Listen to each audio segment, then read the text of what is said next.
인류의 역사가 시작한 후로 끊임없이 질문하고 또 답을 구하는 그런 질문이 하나 있죠. 우리 모두도 한 번쯤은 생각해 봤을 질문입니다. 그 질문은 바로 이제 나는 누구인가? 나는 무엇을 위해 사는가? 지금 나는 옳은 길을 가고 있나? 이 삶의 목적에 대한 질문을 우리는 한 번쯤은 하죠. 그리고 그것은 청년의 때 이 질문을 우리는 더 하게 되죠. 대학에 들어가면서 또 졸업해서 직장을 구하면서 또 직장에 들어가서 이제 일을 하면서 이 길이 맞나? 내가 정말 옳은 길로 가고 있나? 이 질문을 계속 하면서 살아갑니다. 그리고 또 요즘에는 이제 인스타그램이나 유튜브를 보면서 나보다 잘 나가는 것처럼 보이는 그런 친구들이나 아니면 유튜브의 그런 인플루언서들, 그런 사람들을 보면은 그런 화려한 모습과 지금 나의 모습을 비교했을 때 나는 뭔가 잘못하고 있는 게 아닌가? 내가 지금 생각하면서 가고 있는 이 길이 틀린 게 아닌가? 나는 이것밖에 안 될까라는 생각을 하게 됩니다. 세상은 우리 모두에게 레이블을 붙이죠.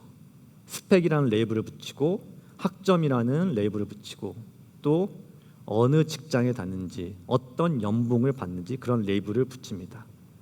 또 지금은 SNS의 팔로워 숫자까지도 그것조차도 나의 존재 가치를 매기는 레이블이 되죠. 그래서 매일 수십 개의 그런 기준에 의해서 성공한 사람, 실패한 사람, 사랑받는 사람 혹은 버림받는 사람, 쓸모 있는 사람 아니면 쓸모 없는 사람으로 세상이 여러분을 판단하고 있습니다. 그래서 심리학자들은 지금 이 세대를 Generation Anxiety, 불만의 시대라고 불안의 세대라고 부릅니다. 그리고 통계에 의하면 한국의 20대 청년들 사이에 우울감과 번아웃이 그 어느 세대보다 높다고 합니다. 세계 최고 수준의 그런 교육을 받고 세계 어느 나라와 비교해도 부족함 없는 그러한 선진국에 살고 있는데도 많은 청년들이 사는 게 의미가 없다고 말하고 있다는 거죠. 왜 그렇게 됐을까요? 왜 그렇게 많은 청년들이 삶의 이유를 못 찾고 있는 걸까요? 그 이유는 청년들이 교육을 못 받아서도 아니고 경제적으로 뭔가 실패해서도 아닙니다. 지금 이 시대가, 지금 이 세대가 답을 주지 못하고 있기 때문이에요.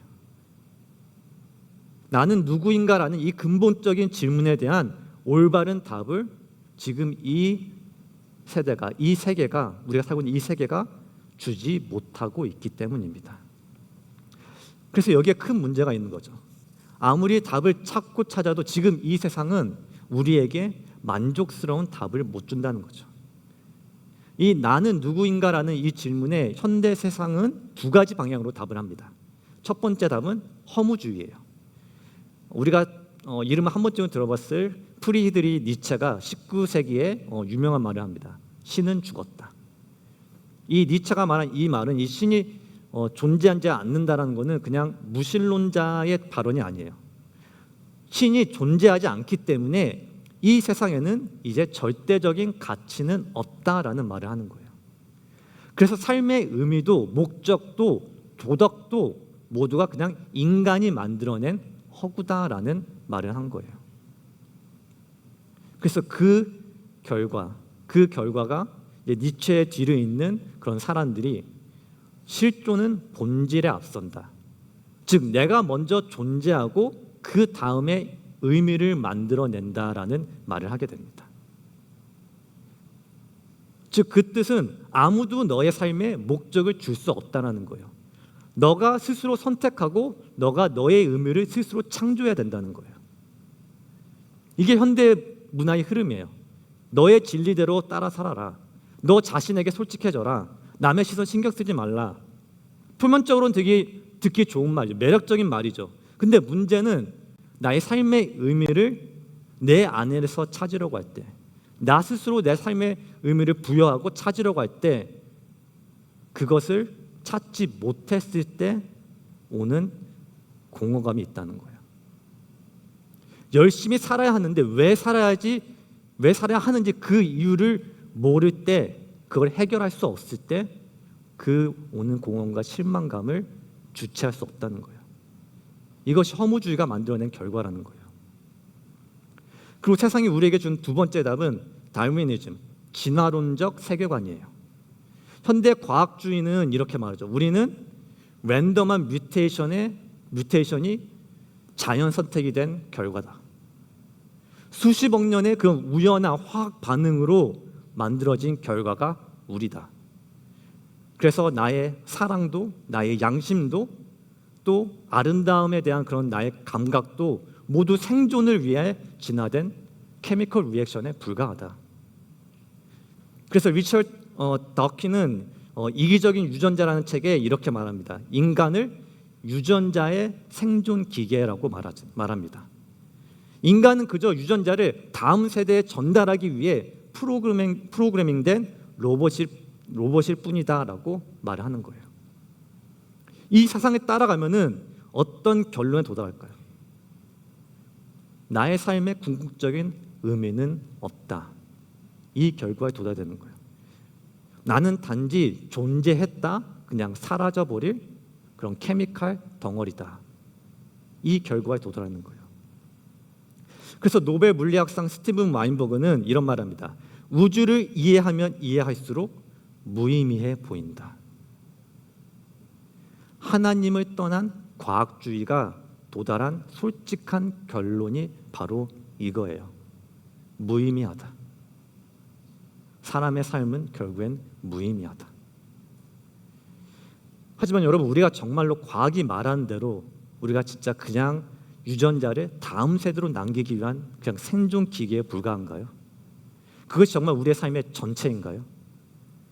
그렇다면 왜 우리가 사랑에 목말라 하고, 왜 우리가 우리 삶의 의미를 찾으려고 굶주려 하고 있고, 왜 아름다운 것을 볼 때마다 우리는 눈물을 흘리는 건가요? 기계는 울지 않습니다. 기계는 외롭지 않아요. 우리 안에 이러한 갈망이 있다는 것 자체가 우리는 단순한 진화의 결과물이 아닌 것을 증언하는 것입니다. 어거스틴은 이런 말을 했습니다. 주님, 당신은 우리를 당신을 향하여 지으셨으므로 우리 마음은 당신 안에서 안식을 얻기까지 쉬지 못합니다.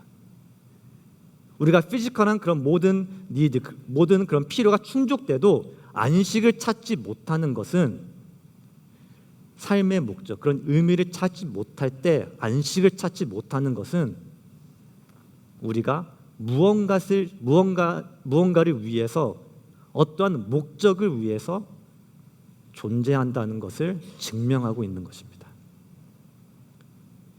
세상과 달리 성경은 우리 존재의 이유에 대해서, 우리 목적에 대해서, 내가 누구인지에 대해서 확실하게 답을 주고 있습니다.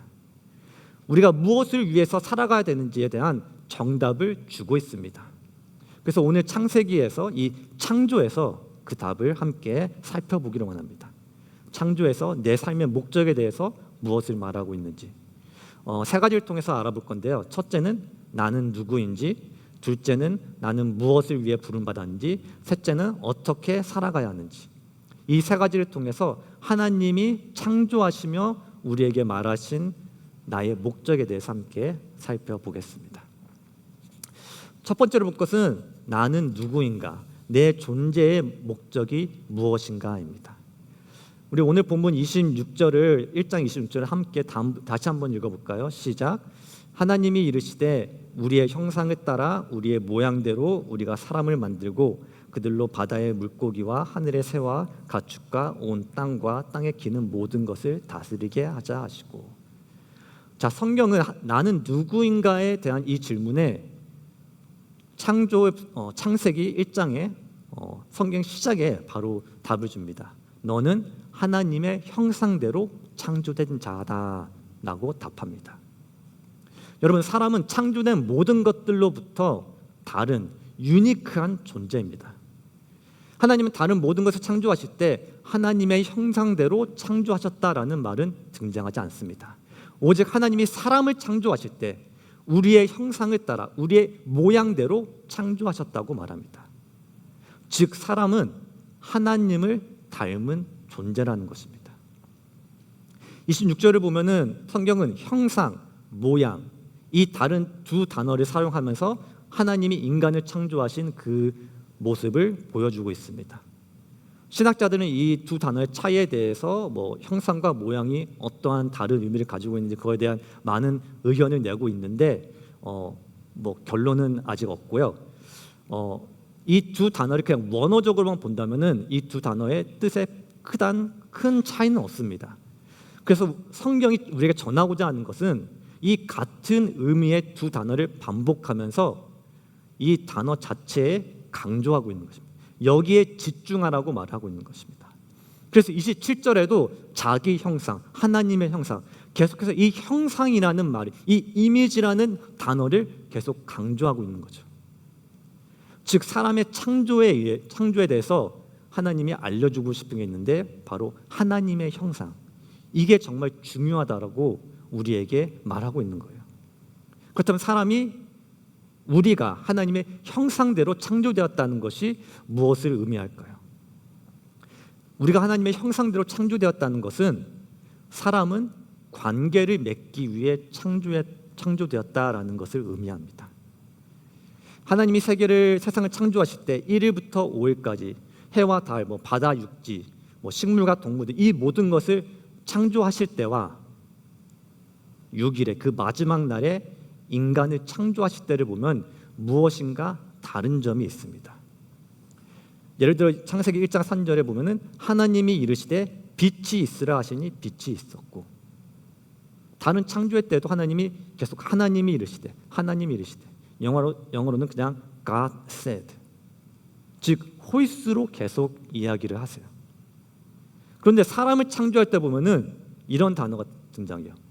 우리가 Let us 우리가 우리의 형상대로 홀수 1인칭에서 갑자기 복수로 바뀌죠. 즉 이것은 무엇을 의미하냐면은 삼위일체 하나님 성부 성자 성령 그 영원전부터 이 사랑의 관계 가운데 있었던 이 삼위일체 하나님이 자신의 형상대로 사람을 창조하셨다는 거죠. 태초부터 관계 가운데 있었던 하나님이 그 관계에 있는 모습으로 우리를 창조하셨다는 거예요. 그렇기 때문에 인간은 관계 안에서만 온전해지는 존재로 설계되었다는 거예요. 그리고 그 관계는 우선적으로는 우리와 하나님과의 관계를 의미한다는 거예요. 우리 모두는 하나님과 관계를 맺기 위해서 창조되었다는 거예요. 창조를 보면 하나님이 다른 피조물에게 말을 거는 그러한 모습은 등장하지 않습니다. 디즈니 영화처럼 돌핀이랑 막 대화를 하시고 사슴이랑 대화를 하시고 그런 장면은 없습니다. 오직 사람에게 먼저 다가와 주시고 사람에게 말을 거십니다. 사람과 대화를 하세요. 관계를 맺으세요. 우리가 그런 존재라는 거예요.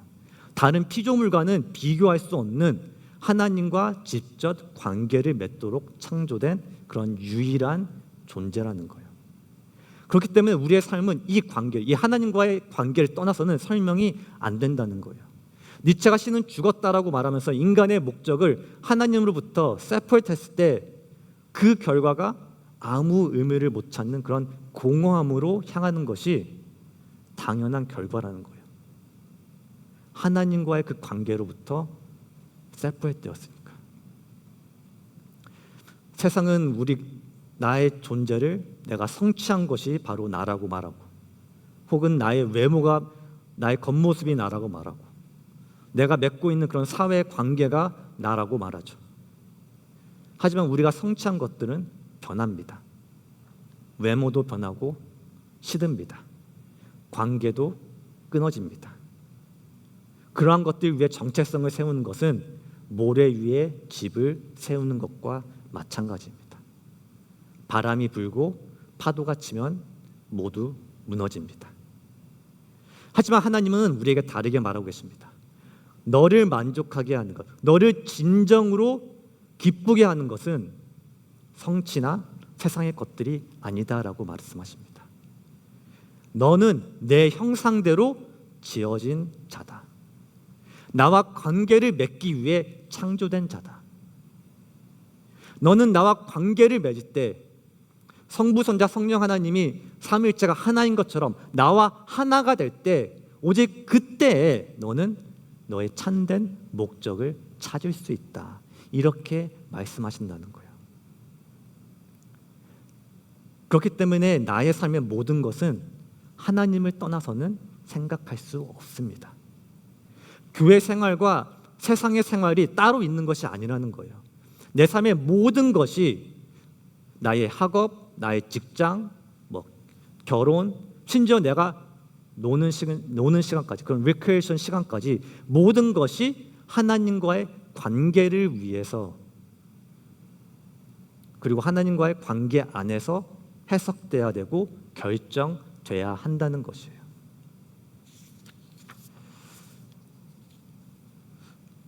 두 번째로 우리가 살펴볼 것은 우리가 무엇을 위해 부름 받았는가라는 것입니다. 오늘 창세기 1장 28절 본문 우리 다시 한번 함께 읽어볼까요? 시작. 하나님이 그들에게 복을 주시며 하나님이 그들에게 이르시되 생육하고 번성하여 땅에 충만하라. 땅을 정복하라. 바다의 물고기와 하늘의 새와 땅에 움직이는 모든 생물을 다스리라 하시니라. 하나님은 사람을 창조하시면서 자신의 형상대로 창조하시면서 명령을 하세요. 즉 우리가 하나님의 형상대로 창조되었다는 것은 그에 따르는 사명이 우리에게 있다는 거예요. 그리고 하나님이 우리를 창조하시면 우리에게 주신 사명은 바로 생육하고 번성하라, 다스리라. 신학자들이 이것을 문하명령이라고 말하는 사명입니다.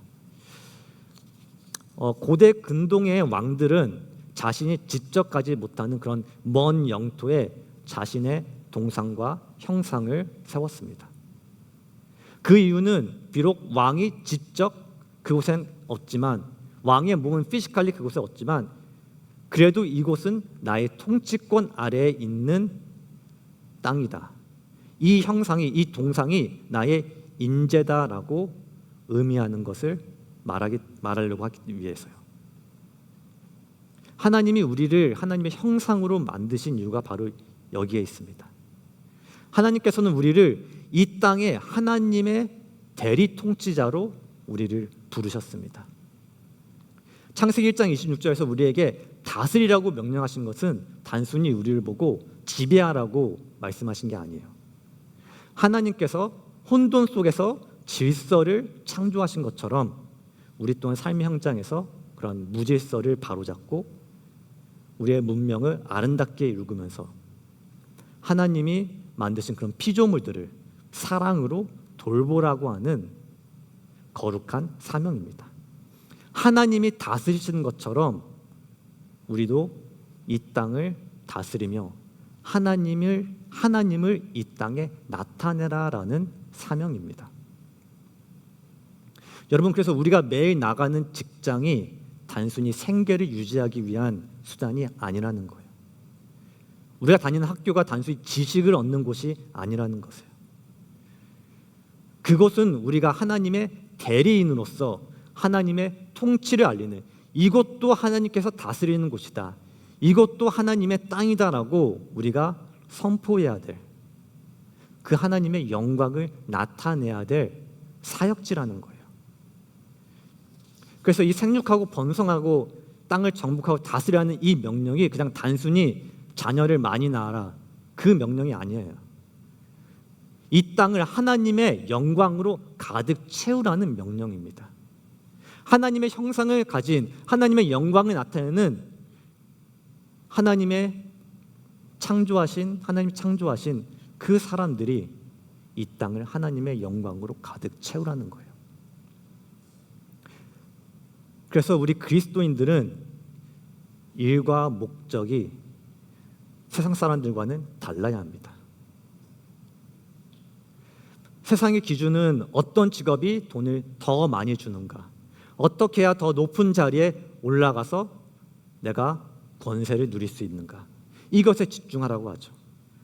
하지만 하나님의 자녀가 된 우리는 직업에 있어서 자기 만족이나 권력을 쌓는 그것이 기준이 돼서는 안 됩니다. 사실 우리가 하나님께 부름받았다는 그것 하나만으로도 우리는 이미 충분히 존귀한 존재이기 때문입니다. 그래서 우리는 우리의 직업이나 우리의 삶에 대해서 우리가 생각할 때 우리는 질문을 바꿔야 돼요. 성공과 명예를 쫓던 그런 세상적인 질문을 버리고 우리는 이러한 질문을 해야 합니다.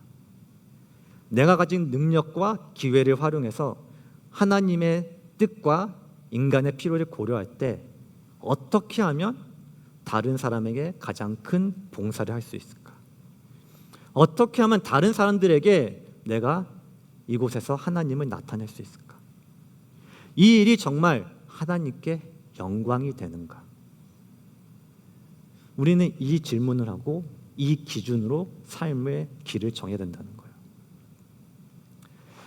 골로새서 3장 17절에 사도 바울은 우리의 노동의 진정한 주인이 누구인지를 말씀합니다. 골로새서 3장 17절을 보면은 또 무엇을 하든지 말에나 일에나 다 주 예수의 이름으로 하고 그를 힘입어 하나님 아버지께 감사하라. 우리가 내뱉는 이 말 한마디도 우리가 하는 이런 작은 일 하나하나까지도 결국에는 다 주 예수 그리스도의 이름으로 행하여진다는 거예요. 그리고 그 모든 일의 끝에는 하나님 아버지를 향한 감사가 있어야 한다고 사도 바울은 말하는 거예요. 세상 사람들은 일을 할 때 상사의 눈치를 보고 또 사람들의 평가에 기뻐하고 슬퍼하죠. 하지만 그리스도인은 달라야 합니다. 왜냐하면 그리스도인은 궁극적으로는 우리는 단 한 분의 관객을 위해서 일하고 있기 때문이에요. 단 한 분의 관객. 우리는 단 한 분의 하나님 앞에서 일하는 사람들입니다. 사람들은 우리의 겉모습과 성과만을 보지만 하나님은 우리의 중심을 보고 계세요. 그래서 성경은 우리에게 이렇게 명령합니다. 골로새서 3장 23절에 무슨 일을 하든지 마음을 다하여 주께 하듯 하고 사람에게 하듯 하지 말라.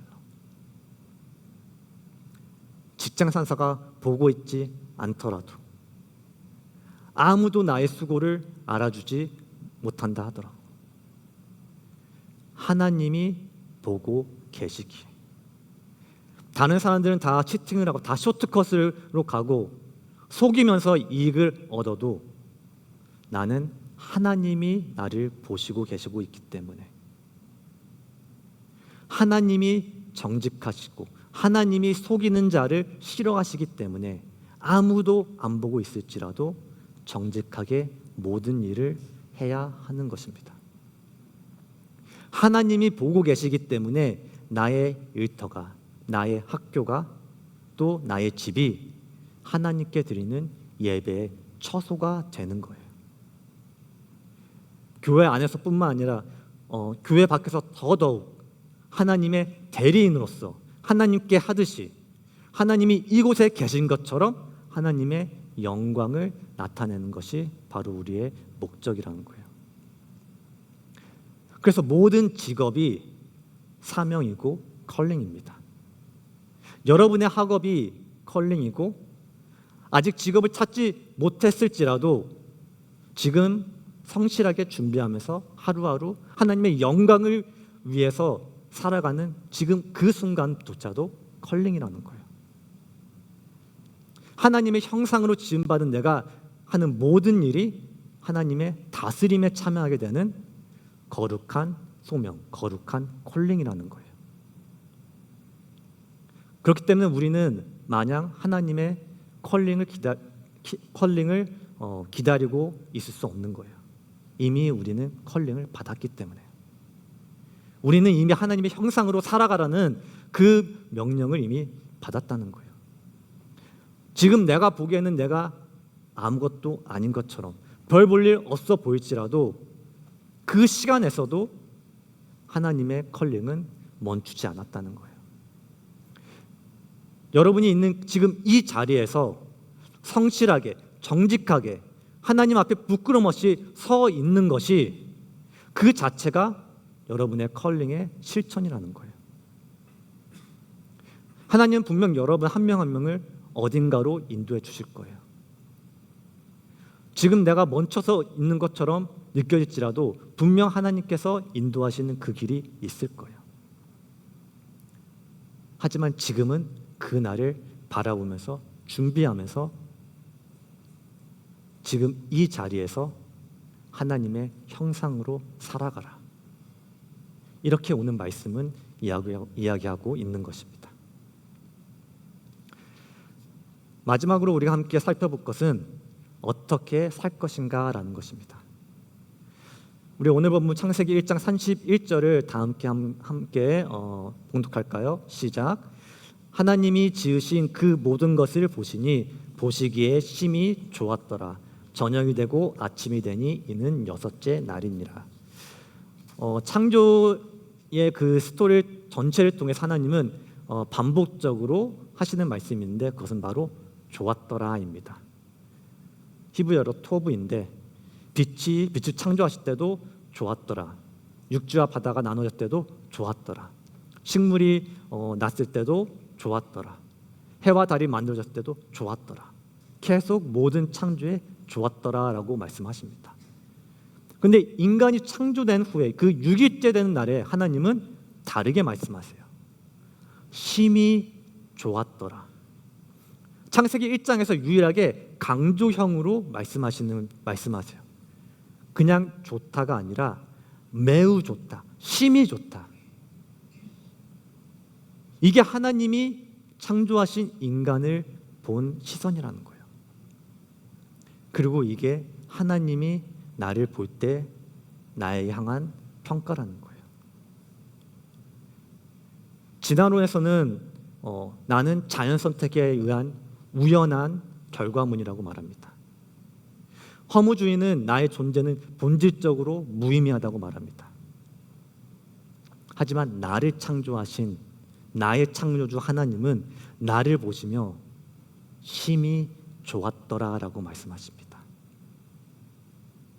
이 하나님의 말씀이 우리의 삶의 방향을 결정해야 합니다.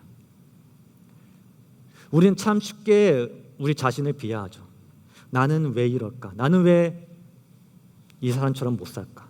왜 나는 이렇게 별로일까? 이런 말들 쉽게 우리의 마음을 지배하죠. 근데 여러분, 이 자기 비하가 단순히 자존감이 낮은 그런 문제가 아닙니다. 여러분, 이것은 신앙적인 문제예요. 하나님이 심히 좋았다라고 말씀하신 그 자신을 보면서 여러분이 나는 별로다라고 하나님께 반박하는 거예요. 하나님이 심히 좋다라고 말씀하는 것에 아니 이거는 별로야라고 여러분이 말하는 거예요. 하나님의 평가를 세상의 기준으로 덮어 쓰는 거예요. 성경은 우리에게 말합니다. 하나님은 실수하지 않으셨다. 내가 평범하다고, 내가 별로다라고 생각하는 그 모습조차도 그 그대로도 하나님이 설계하신 것이라는 거죠. 그리고 하나님은 그 설계를 보시면서 심히 좋았다라고 말씀하셨다는 거예요. 여러분, 하나님이 설계하신, 하나님이 디자인하신 나 자신을 있는 그대로 받아들이는 것, 그리고 나의 이 모습을 통해서 하나님이 하시려는 그 일을 신뢰하는 것, 이것이 창조가 말하는 우리가 살아야 하는 방식입니다. 그러면 구체적으로 우리는 어떻게 이것을 우리 삶에 적용해야 될까요? 본문을 통해서 세 가지를 짧게 나누고 싶은데요. 첫째는 하나님께서 주신 정체성으로 사시길 바랍니다. 매일 아침 세상으로 나아갈 때 세상이 나에게 붙여주는 그런 레이블들을 거부하고 하나님이 나에게 주신 레이블, 내 형상, 내 자녀, 이 정체성으로, 이 레이블로 하루를 시작하기를 바랍니다. 여러분이 그리스도 안에 있다면 여러분은 이미 하나님의 자녀입니다. 이미 왕의 자녀입니다. 이미 하나님의 형상으로 회복되어 가고 있는 존재입니다. 그 사실 위에 하루하루를 살아가기를 바랍니다. 나의 정체성이 나의 행동을 낳습니다. 내가 누구인지 알 때 내가 어떻게 살아야 될지가 분명해지는 거죠. 그리고 둘째는 청지기로 살아가기 바랍니다. 나의 시간, 나의 재능, 나의 관계, 나의 물질, 이 모든 게 내 것이 아니라는 거예요. 하나님이 나에게 맡기신 것입니다. 그리고 좋은 청지기는 낭비하지 않습니다. 좋은 청지기는 주인의 뜻을 묻습니다. 여러분은 지금 여러분의 삶에서 무엇을 낭비하고 있나요? 나에게 주어진 24시간을 어떻게 사용하고 계신가요? 하나님이 나의 삶에 보내주신 그런 관계들, 그런 가족과 친구와 또한 이웃을 여러분은 어떻게 지금 돌보고 있고 어떻게 그들 가운데서 하나님의 형상을 나타내고 있습니까? 여러분 마태복음 25장의 달란트의 비유를 기억하시나요? 주인이 종들에게 달란트를 맡기고 떠나죠.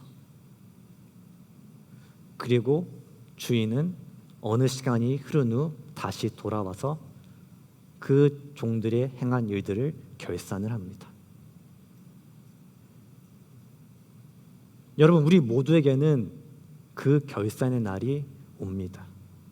주인이 다시 돌아와서 우리에게 맡겨진 그 달란트에 대해서 묻는 날이 반드시 옵니다.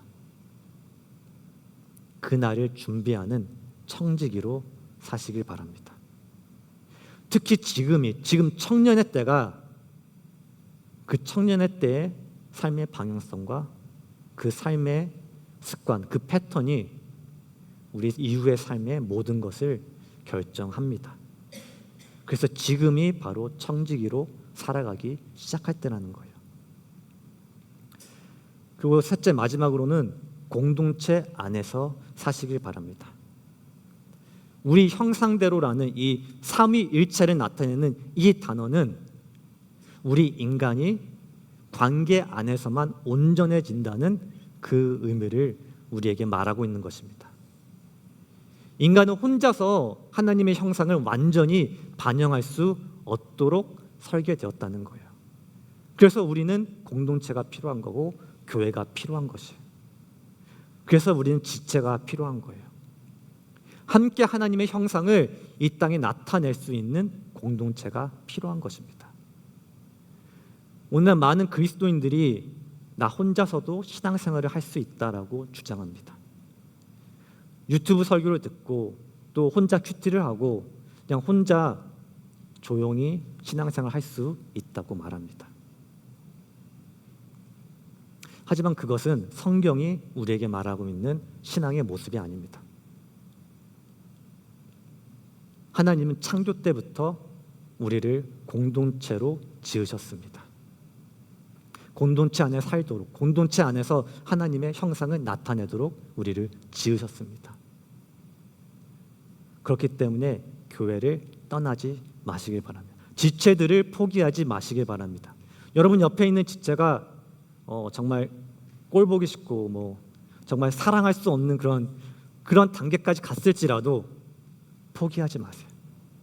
함께 은혜를 나누도록 노력하시고 서로가 하나님의 형상을 회복할 수 있도록 서로가 돕는 역할을 하시길 바랍니다. 말씀을 마무리하겠습니다. 창조는 우리에게 말합니다. 나는 우연이 아니다. 나의 삶에는 목적이 있다. 나는 하나님의 형상으로 지음받은 존재다. 그렇기 때문에 나의 삶은 하나님을 떠나서는 설명이 안 됩니다. 하나님의 영광을 위한 이 콜링 없이는 나의 삶에 진정한 만족은 없다고 창조는 우리에게 말합니다. 그리고 이 모든 것의 중심에는 예수 그리스도가 계십니다. 예수님은 완전한 하나님의 형상으로 이 땅에 오셨습니다. 예수님 우리가 잃어버린 하나님의 형상을 완벽하게 이루기 위해서 몸소 이 땅에 오신 거죠. 그리고 그 완벽한 형상으로 이 땅에서 살아내셨습니다. 그리고 십자가 위에서 파괴된 우리의 형상을 회복하기 위해서 그 죄값을 치르기 위해서 피를 흘리셨습니다.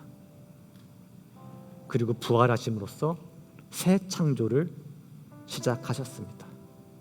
그리고 지금 이 순간에도 성령님을 통해서 하나님은 우리의 그 창조되었던 그 본래의 모습을 빚어가고 계십니다.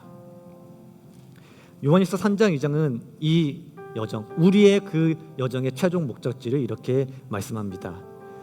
요한일서 3장 2절에 사랑하는 자들아 우리가 지금은 하나님의 자녀라 장래에 어떻게 될지는 아직 나타나지 아니었으나 그가 나타나시면 우리가 그와 같을 줄을 아는 것은 그의 참모습 그대로 볼 것이기 때문이니 우리가 지금은 그 모습이 보이지 않아도 마지막 때에는 완전한 하나님의 형상인 그리스도의 형상으로 우리는 모두 변화될 것입니다.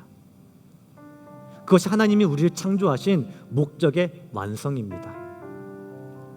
온전한 하나님의 형상대로 하나님과 함께하는 것.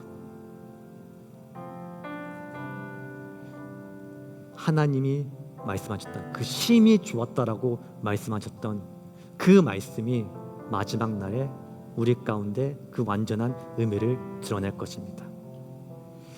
여러분이 오늘 이 자리에 앉아 있다는 그 사실 자체가 하나님의 섭리입니다.